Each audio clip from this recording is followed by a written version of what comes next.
الأنبياء والمرسلين وعلى آله وصحبه أجمعين.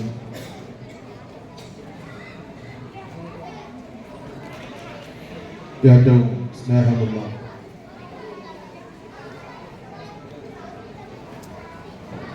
രക്ഷിതാക്കന്മാരെ, സഹോദര സഹോദരിമാരെ, യുവാക്കള്, വിദ്യാർത്ഥിനികൾ, ഏറ്റവും ബഹുമാനം നിറഞ്ഞ ഒരു മജ്‌ലിസിലാണ് നാം എല്ലാവരും ഉള്ളത്.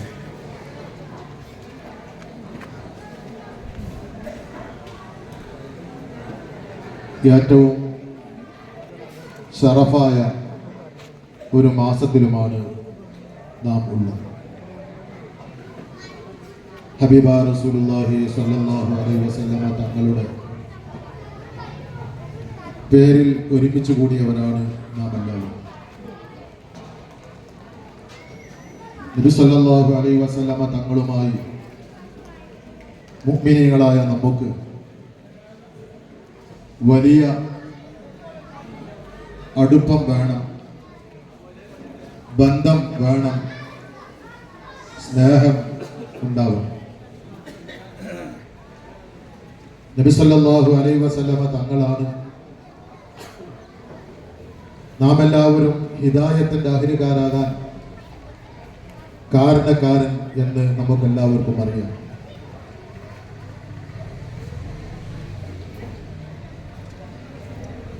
നബി സല്ലല്ലാഹു അലൈഹി വസല്ലമ തങ്ങളെ സ്മരിക്കാത്ത,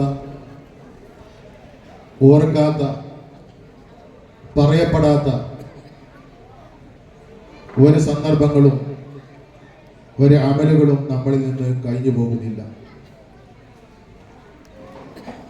നബി സല്ലല്ലാഹു അലൈഹി വസല്ലമ തങ്ങളെ നമ്മുടെ ആരാധനകളിൽ എന്തെല്ലാം ആരാധനകളുണ്ടോ അതിന് മുഴുവനും നബി സല്ലല്ലാഹു അലൈഹി വസല്ലമ തങ്ങളെ സ്മരിക്കപ്പെടുന്നു. ലോകത്ത്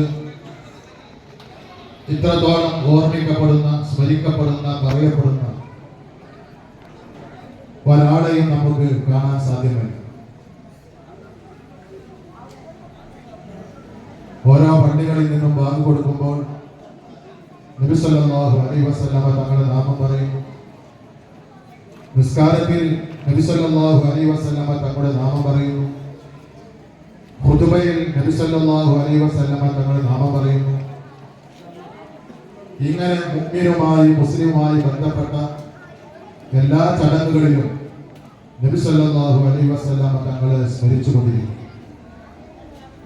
ഈ ഒരൊറ്റ കാര്യം ചിന്തിച്ചാൽ തന്നെ നമുക്ക് മനസ്സിലാക്കാം, നമ്മുടെ കൽബിൽ ഏറ്റവും നാം സ്നേഹിക്കേണ്ടത് നബി സല്ലല്ലാഹു അലൈഹി വസല്ലമ തങ്ങളെയാണ്. നബി സല്ലല്ലാഹു അലൈഹി വസല്ലമ തങ്ങൾ ഈ ഉമ്മത്തിന് വേണ്ടി ഒരുപാട് ത്യാഗങ്ങൾ സഹിച്ചവർ. നബി സല്ലല്ലാഹു അലൈഹി വസല്ലമ തങ്ങൾ ഈ ദീനിന്റെ സംരക്ഷണത്തിന് വേണ്ടി ഒരുപാട് പ്രയാസങ്ങൾ നേരിട്ടവരാണ്. ഈ നേരിട്ടതും സഹിച്ചതുമെല്ലാം ഉമ്മത്താകുന്ന നമുക്ക് വേണ്ടിയായിരുന്നു നമുക്ക് മനസ്സിലാക്കാൻ കഴിയും. നബി സല്ലല്ലാഹു അലൈഹി വസല്ലമ തങ്ങൾ ഇങ്ങനെയുള്ള ഒരു റജബ് മാസത്തിൽ 27-ാം രാവിന് മിഅ്റാജ് രാത്രിയിൽ നബി സല്ലല്ലാഹു അലൈഹി വസല്ലമ തങ്ങൾ യാത്ര പോകുകയും അല്ലാഹു സുബ്ഹാനഹു വ തആല നബി സല്ലല്ലാഹു അലൈഹി വസല്ലമ തങ്ങളെ പ്രത്യേകം ബഹുമാനിച്ചുകൊണ്ട്, ആദരവ് നൽകിക്കൊണ്ട് നബി സല്ലല്ലാഹു അലൈഹി വസല്ലമ തങ്ങളെ ആകാശ ലോകത്തേക്കും അല്ലാഹു തആല ഉദ്ദേശിച്ച മറ്റുള്ള സ്ഥലങ്ങളിലേക്കുമെല്ലാം അല്ലാഹു തആല കൊണ്ടുപോയി. നബി സല്ലല്ലാഹു അലൈഹി വസല്ലമ തങ്ങൾക്കുള്ള ഒരു ആദരവാണ്, ഒരു ബഹുമാനമാണ്. മറ്റുള്ള പ്രവാചകന്മാർ, ആ പ്രവാചകന്മാരുമായി നബി സല്ലല്ലാഹു അല്ലാഹു സുബ്ഹാനഹു വ തആല സംഭാഷണം നടത്തിയിട്ടുണ്ട്. പല സ്ഥലങ്ങളിൽ, അഥവാ മൂസാ നബി അലൈഹിസ്സലാമിനെ തൂർ സീനാ പർവ്വതത്തിലേക്ക് ക്ഷണിച്ച് അല്ലാഹു തആല സംസാരിച്ചിട്ടുണ്ട്. എന്നാൽ മറ്റുള്ള പ്രവാചകന്മാരിൽ നിന്നെല്ലാം വ്യത്യസ്തനായിക്കൊണ്ട് നബി സല്ലല്ലാഹു അലൈഹി വസല്ലമ തങ്ങളെ അല്ലാഹു തആല പ്രത്യേകമായ രീതിയിൽ ബഹുമാനിച്ചുകൊണ്ടാണ് മിഅ്റാജിന്റെ രാവിൽ കൊണ്ടുപോയത്.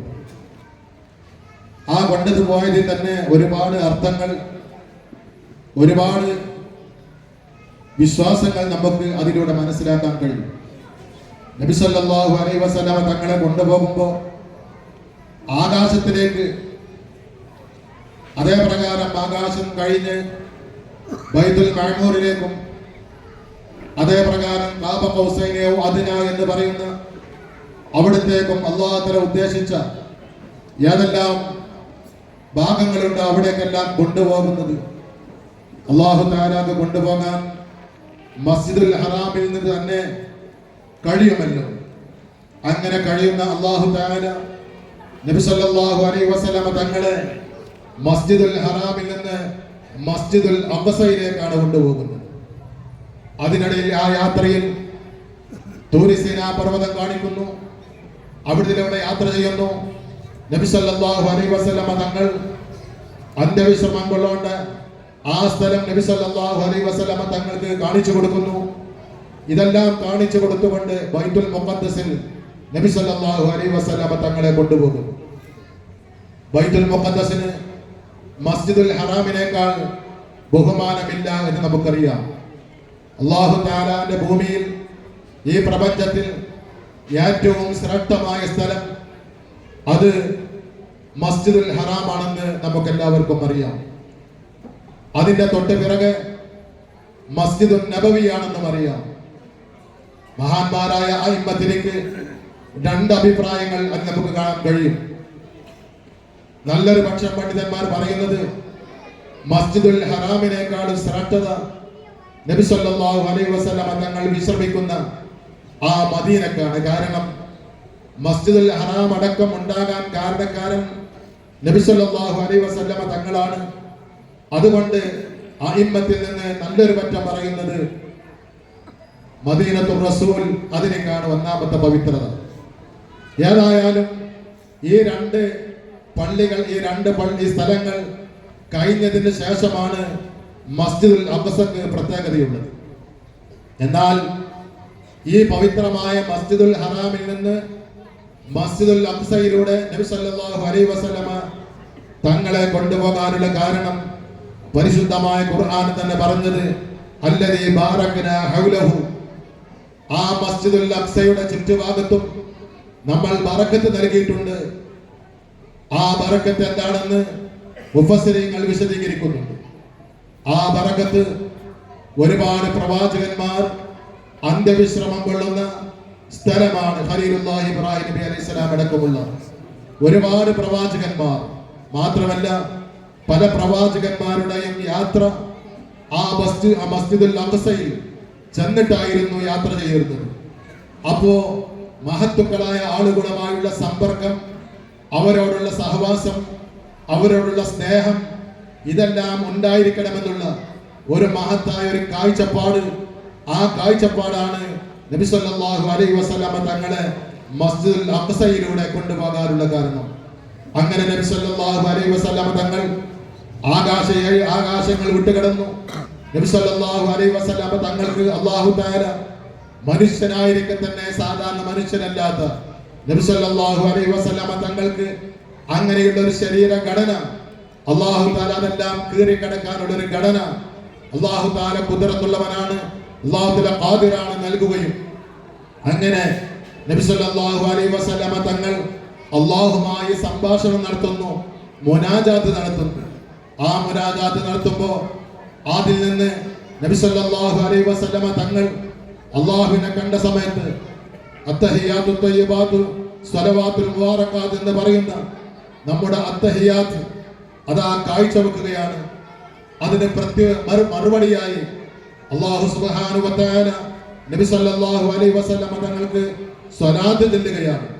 സ്വലാത്ത് ചൊല്ലുന്ന സമയത്ത് നബി സല്ലല്ലാഹു അലൈഹി വസല്ലമ തങ്ങൾ ഉമ്മത്തിനോടുള്ള മഹബ്ബത്തുള്ള നബി സല്ലല്ലാഹു അലൈഹി വസല്ലമ തങ്ങൾ എന്റെ ഉമ്മത്തിന്റെ മേലിലും രക്ഷയുണ്ടാകണമെന്ന് അല്ലാഹു തആലാന്റെ നിന്ന് പ്രാർത്ഥിക്കുകയാണ്. അതാണ് നമ്മൾ നിസ്കാരത്തിൽ ദുആ ചെയ്തുകൊണ്ടിരിക്കുന്ന അത്തഹിയാത്തും സ്വലാത്തുമെല്ലാം.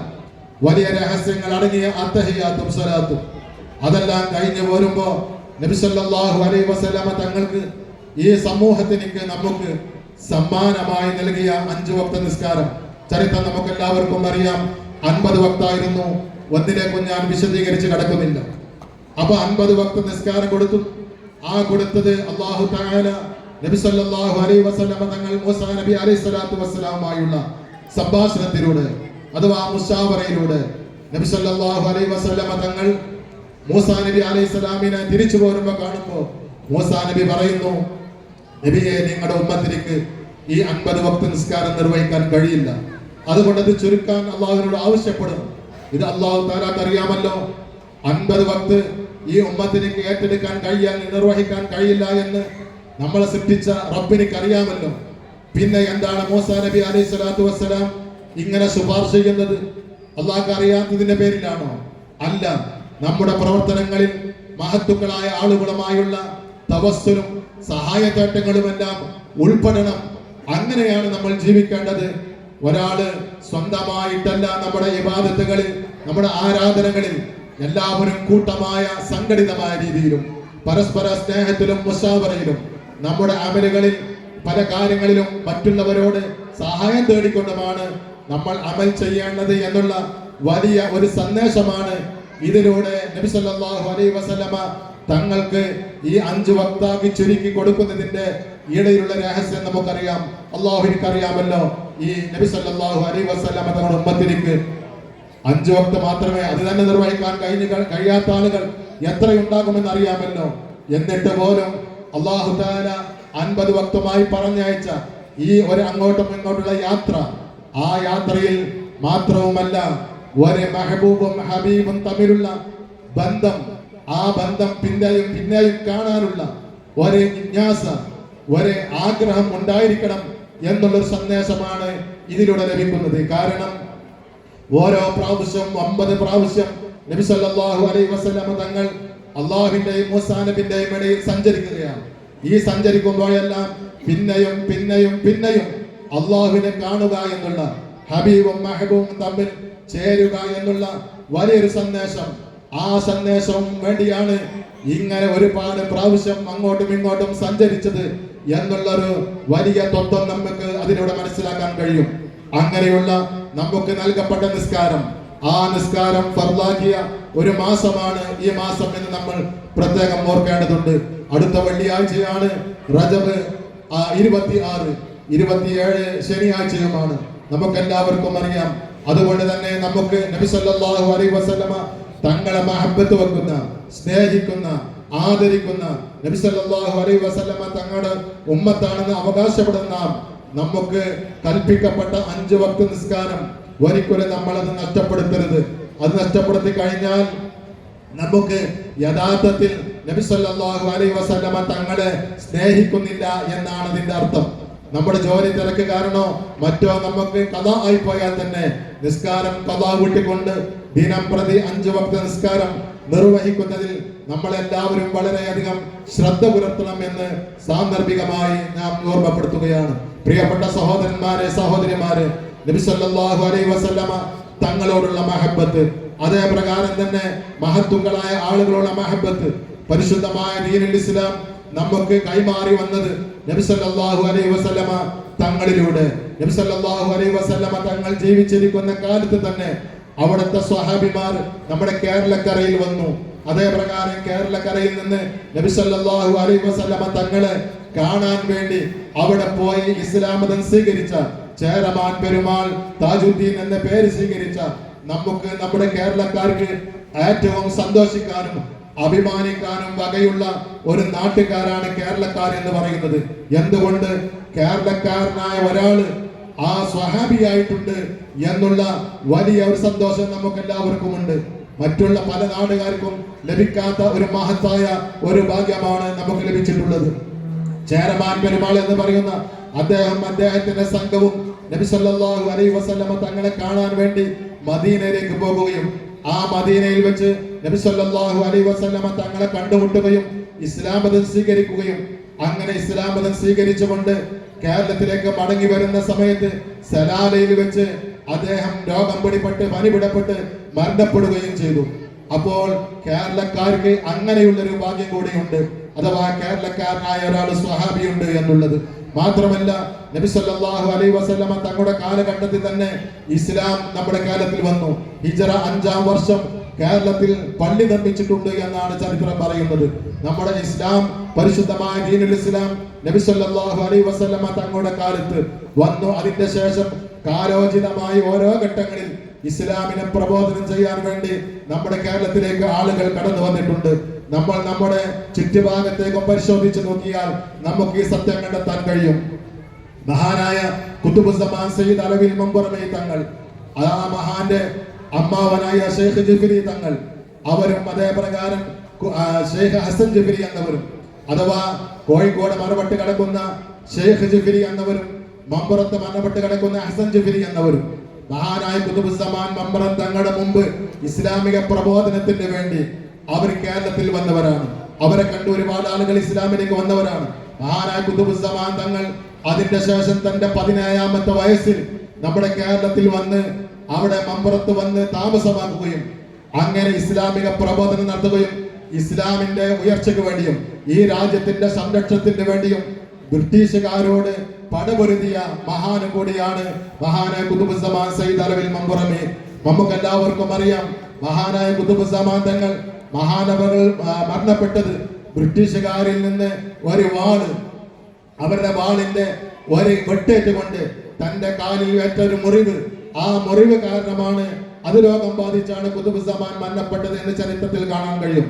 അങ്ങനെ നമ്മൾ പരിശോധിച്ച് നോക്കുകയാണെങ്കിൽ നമ്മൾ പൊന്നാനിയിലേക്ക് പോയാൽ ആ പൊന്നാനി മറട്ട് കിടക്കുന്ന മഹാനായ സയ്യിദ് അബ്ദുറഹ്മാൻ അൽ ഐദറുസി എന്ന് പറയുന്ന വലിയ ഒരു സയ്യിദ് അവര് യമനിൽ നിന്ന് ഇസ്ലാമിക പ്രബോധനത്തിന് വേണ്ടി കേരളത്തിൽ വന്നവരാണ്.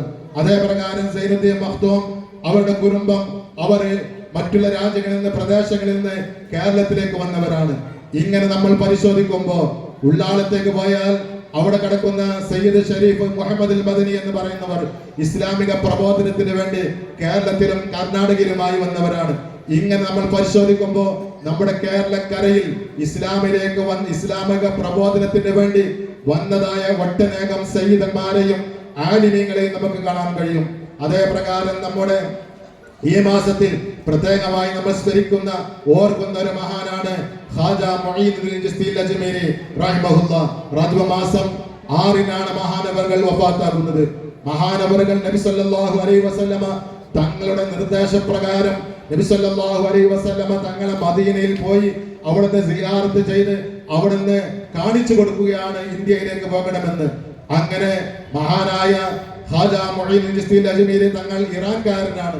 ഇറാനിൽ ജനിച്ച മഹാൻ നബി സല്ലല്ലാഹു അലൈഹി വസല്ലമ തങ്ങളെ കണ്ട് അവിടെ നിന്ന് സിയാറത്ത് ചെയ്ത് അവിടുന്ന് സമ്മതം സ്വപ്നത്തിലൂടെ കിട്ടി. അതിന്റെ ശേഷം പ്രബോധനത്തിന് വേണ്ടി ഇന്ത്യയിലേക്ക് പോകണമെന്ന് പറഞ്ഞപ്പോ ബഗ്ദാദിൽ പോയി മഹാനായ ശൈഖ് മുഹീദ്ദീൻ അബ്ദുൽ ഖാദിർ ജീലാനി ഖദ്ദസല്ലാഹു സിർറഹുൽ അസീസ് തങ്ങൾ ജീവിച്ചു കൊണ്ടിരിക്കുന്ന കാലമാണ്. മഹാനവറുകളെ കണ്ട് സമ്മതം വാങ്ങി, അനുഗ്രഹം വാങ്ങി ഇസ്ലാമിക പ്രബോധനത്തിന് വേണ്ടി വന്ന മഹാനായ ഖാജ തങ്ങൾ, ഗരീബ് നവാസ്, പാവങ്ങളുടെ സഹായി എന്ന പേരിൽ അറിയപ്പെടുന്ന മഹാനായ ഖാജ തങ്ങൾ ഇസ്ലാമിക പ്രബോധനം നടത്തി ലക്ഷക്കണക്കായ ആളുകൾ ഇസ്ലാമിലേക്ക് വന്ന ചരിത്രം നമ്മുടെ ഇന്ത്യയുടെ നമുക്ക് കാണാൻ കഴിയും. അങ്ങനെ ഇന്ത്യയുടെ ഏത് ഭാഗത്ത് പരിശോധിച്ചാലും, നമ്മുടെ കേരളത്തിന്റെ ഏത് ഭാഗത്ത് പരിശോധിച്ചാലും, അതേ പ്രകാരം തമിഴ്നാട്ടിൽ പോയാൽ അവിടെ നമുക്കറിയാം കോവളത്ത് സ്വഹാബിമാരിൽപ്പെട്ട റാഫി റളിയല്ലാഹു തആല അൻഹു മരണപ്പെട്ട് കിടക്കുന്നുണ്ട്. ഇങ്ങനെ നമ്മുടെ ഇന്ത്യ രാജ്യത്തിന്റെ പല ഭാഗങ്ങളിൽ പരിശോധിച്ചാലും ഇസ്ലാമിക പ്രബോധനത്തിന് വേണ്ടി ആളുകൾ വരികയും അവരെ ഏറ്റെടുക്കുകയും അവർക്ക് വേണ്ട സൗകര്യങ്ങൾ മുഴുവനും ചെയ്തു കൊടുത്തു. ഇതാണ് ഇസ്ലാമിന്റെ ചരിത്രം. ഈ ചരിത്രത്തിലൂടെയാണ് നമ്മൾ സഞ്ചരിക്കേണ്ടത്. മഹാന്മാരായ മഹത്തുക്കളായ സൂഫി വര്യന്മാർ, ഔലിയാക്കന്മാർ, മഹത്തുക്കൾ അവർ എങ്ങനെയാണോ ഇസ്ലാമിനെ നമുക്ക് പഠിപ്പിച്ചു തന്നത് അതിലൂടെ നമ്മൾ സഞ്ചരിക്കണം. നമുക്കറിയാം മാലിക് ഇബ്നു ദീനാർ റളിയല്ലാഹു തആല അൻഹു 12 ആളുകളും കേരളത്തിലേക്ക് വന്നപ്പോ അവരെ സ്വീകരിച്ചത് അമുസ്ലിങ്ങളായ ആളുകളായിരുന്നു. ഒരു അമുസ്ലിമായ അപ്പു എന്ന് പേരുള്ള ഒരു അമുസ്ലിം സഹോദരൻ, അദ്ദേഹം ഇവരെ കണ്ടപ്പോ അദ്ദേഹം ആ ഇളനീർ വെട്ടിക്കൊണ്ട് ഇവർക്ക് കൊടുക്കുകയാണ്. ആ സമയത്ത് ഈ ആളുകൾ ചോദിക്കുകയാണ്, ഇവിടെ ഈ ഇളനീർ എവിടെ നിന്നാണ് കൊണ്ടുവന്നത്? ആരുടെ മുതലാണ് ഇത്? ആരെങ്കിലും ബലമായി എടുത്തുകൊണ്ടുവന്നതാണോ, അല്ലെങ്കിൽ മറ്റുള്ളവരുടെ മുതല് അപഹരിച്ചു കൊണ്ടുവന്നതാണോ? ഈ സമയത്ത് അപ്പു എന്ന് പറയുന്ന ആ സഹോദരൻ അദ്ദേഹം പറയുന്നു, ഇത് എന്റെ പറമ്പിൽ നിന്ന് എന്റെ ഇഷ്ടപ്രകാരം ഞാൻ നിങ്ങൾക്ക് കൊണ്ടുവന്നതാണ്. ആ സമയത്ത് അവർ ചോദിച്ചു, ഇങ്ങനെ ഞങ്ങൾക്ക് തരാനുള്ള കാരണം എന്താണ്? ആ സമയത്ത് നിങ്ങളൊരു യാത്രക്കാരാണെന്നും നിങ്ങളുടെ സ്വഭാവവും നിങ്ങളുടെ ആരാധന കർമ്മങ്ങളും നിങ്ങളുടെ ചുറ്റുപാടുകളും കണ്ടാൽ നിങ്ങൾ നല്ലൊരു മനുഷ്യരാണ്, നിങ്ങളെ പിൻപറ്റാൻ പറ്റും, നിങ്ങളെ വിശ്വസിക്കാൻ പറ്റും, അതുകൊണ്ടാണ് ഞാൻ ഇത് കൊണ്ടുവരാനുള്ള കാരണമെന്ന് ഈ അപ്പു എന്ന് പറയുന്ന സഹോദരൻ കൊടുത്തു. ആ കൊടുത്ത സമയത്ത് അവർ അത് ഹലാലാണ്, അത് അവർക്ക് കഴിക്കാൻ പറ്റുന്നതാണെന്ന് ഉറപ്പ് വരുത്തിയതിന് ശേഷം അവർ അത് കഴിച്ചു. ഇങ്ങനെ ഈ പ്രവർത്തനം കണ്ടപ്പോ അദ്ദേഹമാണ് ആദ്യമായി മുസ്ലിമായത്. ഈ അപ്പു എന്ന് പറയുന്ന ആളാണ് മുസ്ലിമായത്. അങ്ങനെ ഇസ്ലാമിലേക്ക് ഇവിടെയുള്ള ഹൈന്ദവരും ക്രിസ്ത്യാനികളും എല്ലാം ഇസ്ലാമിലേക്ക് കടന്നു വന്നിട്ടുള്ളത് മുസ്ലിങ്ങളുടെ സ്വഭാവങ്ങളും അവരുടെ വിശേഷണങ്ങളും അവരുടെ ആദരവുകളും അവരുടെ ജീവിത ശൈലികളും എല്ലാത്തിലുമുള്ള സൂക്ഷ്മതയും ഇതെല്ലാം കണ്ട് അതുകൊണ്ട് മനസ്സിലാക്കിയാണ് ഇസ്ലാമിലേക്ക് ജനങ്ങൾ വന്നിട്ടുള്ളത്. അതുകൊണ്ടാണ് ഇസ്ലാം ഇത്ര വ്യാപകമായത്. നമുക്കറിയാമല്ലോ, നമ്മുടെ കേരളത്തിൽ ഇസ്ലാം കടന്നു വന്നതാണെന്ന് നമുക്കറിയാം, ഇന്ത്യയിൽ ഇസ്ലാം കടന്നു വന്നതാണെന്ന് അറിയാം. എന്നാൽ ഇന്ത്യയിൽ ഇസ്ലാം ആദം നബി അലൈഹി സ്വലാത്തു വസ്സലാം ആദം മലയിൽ മഹാനവറുകൾ ഇറങ്ങുകയും അങ്ങനെ ഇന്ത്യയിലൂടെ യാത്ര ചെയ്യുകയും ഫതുൽ മുഈൻ നമുക്ക് കാണാൻ കഴിയും. ഇന്ത്യയിലൂടെ മഹാനായ ആദം നബി അലൈഹി സ്വലാം നടന്നുപോയി 40 ഹജ്ജ് ചെയ്തിട്ടുണ്ട് എന്ന് കിതാബിൽ രേഖപ്പെടുത്തിയിട്ടുണ്ട്.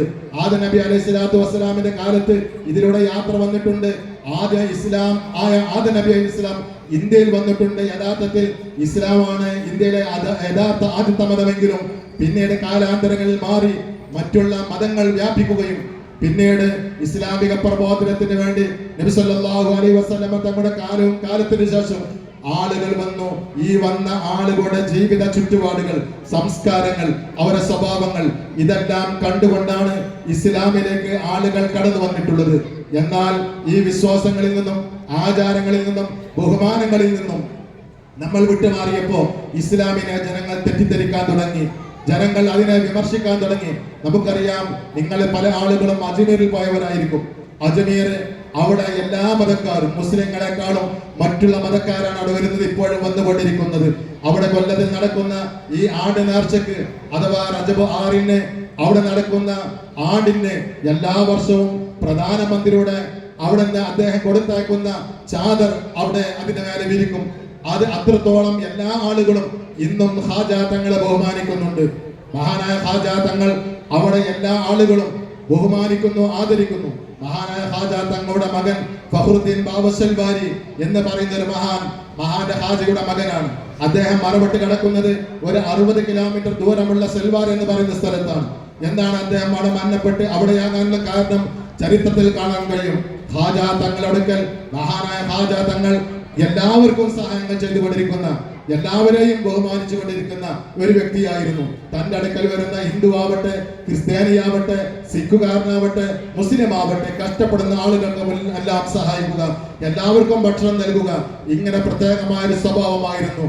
അഥവാ ജമാലിയത്ത് അങ്ങനെയുള്ള ഒരു വിശേഷണം മഹാനായ ഖാജാ തങ്ങൾക്കുണ്ടായിരുന്നു. പക്ഷേ അദ്ദേഹത്തിന്റെ മകൻ ഫഖ്റുദ്ദീൻ ബാവസൽവാരി എന്ന് പറയുന്നവർ മഹാന്റെ ശരീരഘടന ജലാലിയത്തായിരുന്നു, ഗൗരവമായിരുന്നു, പ്രത്യേകമായ ഒരു ഹൈബത്തായിരുന്നു. അദ്ദേഹത്തിന്റെ ഹൈബത്ത് പ്രത്യേകമായ സന്ദർഭങ്ങളിൽ അദ്ദേഹത്തിന്റെ ഈമാനിന്റെ പ്രകാശം പെട്ടെന്ന് പുറത്തേക്ക് വരുമ്പോ പല സംഭവങ്ങളും, ഒരു പ്രാവശ്യം അവിടെ ഒരു കുട്ടി മുദ്രിച്ചപ്പോ മഹാൻ ഗൗരവത്തിൽ നോക്കിയപ്പോ ആ കുട്ടി മരണപ്പെട്ടു എന്ന് ചരിത്രത്തിൽ കാണാൻ കഴിയും. മഹാനായ ഖാജാ തങ്ങൾ പറഞ്ഞു, തന്റെ മകൻ ഫഖ്റുദ്ദീൻ ബാവസൽവാരിയോട് പറഞ്ഞു, നിങ്ങൾ ഇവിടെ നിന്ന് മാറി താമസിക്കണം, നിങ്ങൾ വിദേശ സ്ഥലത്തേക്ക് കുറച്ച് ദൂരത്തേക്ക് മാറി താമസിക്കണം. കാരണം നിങ്ങളുടെ ഉള്ളത് ജലാലിയത്താണ്, എന്നിലുള്ളത് ജമാലിയത്താണ്, രണ്ടും വ്യത്യാസമുണ്ട്. ഇവിടെ എല്ലാ ആളുകളും വരും. ഇന്ന് മഹാനായ ഖാജാ തങ്ങൾ അന്ന് പറഞ്ഞപ്പോ മഹാനായ ഫഖ്റുദ്ദീൻ ബാവസൽവാരി 60 കിലോമീറ്റർ ദൂരമുള്ള ഒരു സ്ഥലത്താണ് ജീവിതം അവിടേക്ക് മാറ്റുകയും അവിടെ താമസമാക്കുകയും ഇസ്ലാമിക പ്രബോധനം നടത്തുകയും ആളുകൾ ഇസ്ലാമിലേക്ക് വരികയും ഇന്നും അവിടെയും ആളുകൾ വരുന്നു. പക്ഷേ അതിൽ നിന്ന് വ്യത്യസ്തമായി രണ്ട് സ്ഥലത്തുമുള്ള വ്യത്യാസം എന്താണ്? ഖാജയുടെ ഹദ്റത്തിൽ എല്ലാ ആളുകളും, അവിടെ പല ആളുകൾ, പല മതക്കാര് സുജൂദ് ചെയ്യുന്നുണ്ട്, നമ്മൾ അംഗീകരിക്കുന്നില്ല, അവരവിടെ നിന്ന് പലതും കാട്ടിക്കൊടുക്കുന്നുണ്ട്. പക്ഷേ ഖാജയോടുള്ള ബഹുമാനം, ആ ബഹുമാനം എന്താണ് ഇന്നും നിലനിൽക്കുന്നത് എന്ന് ചോദിച്ചാൽ നമുക്ക് മനസ്സിലാക്കാൻ കഴിയുന്നത് മഹാന്മാരായ ഔലിയാക്കന്മാർ, മഹത്തുക്കളായ ആളുകൾ അവർ ഇസ്ലാമിക പ്രബോധനം എങ്ങനെയാണോ നടത്തിയിട്ടുള്ളത് ആ മാർഗത്തിലൂടെ നടത്തുമ്പോൾ ഇസ്ലാമിനെ കണ്ട് ഇസ്ലാമിന്റെ സൗന്ദര്യം മനസ്സിലാക്കി ആളുകൾ ഇസ്ലാമിലേക്ക് വരും. നേരെ മറിച്ച് നമ്മുടെ സ്വഭാവങ്ങളും നമ്മുടെ ചര്യകളും വ്യത്യാസപ്പെടുമ്പോൾ നമ്മളിൽ നിന്ന് ജനങ്ങൾ അകന്നുകൊണ്ടിരിക്കും. അപ്പോൾ ഇങ്ങനെയുള്ള ഒരു ചുറ്റുപാടിലൂടെയാണ് ഇസ്ലാം ഇവിടെ പ്രചരിച്ചിട്ടുള്ളത്. ആ ഒരു വഴിയിലൂടെ മഹത്തുക്കളായ ആളുകളെ സ്മരിക്കുക, അവരെ ബഹുമാനിക്കുക, അവിടെ കീർത്തനങ്ങൾ പറയുക, നബി സല്ലല്ലാഹു അലൈഹി വസല്ലമ തങ്ങളെ എപ്പോഴും സ്മരിച്ചു കൊണ്ടിരിക്കുക. ഞാൻ ദീർഘിപ്പിക്കുകയല്ല. നബി സല്ലല്ലാഹു അലൈഹി വസല്ലമ തങ്ങളോടുള്ള സ്നേഹം അത് എപ്പോൾ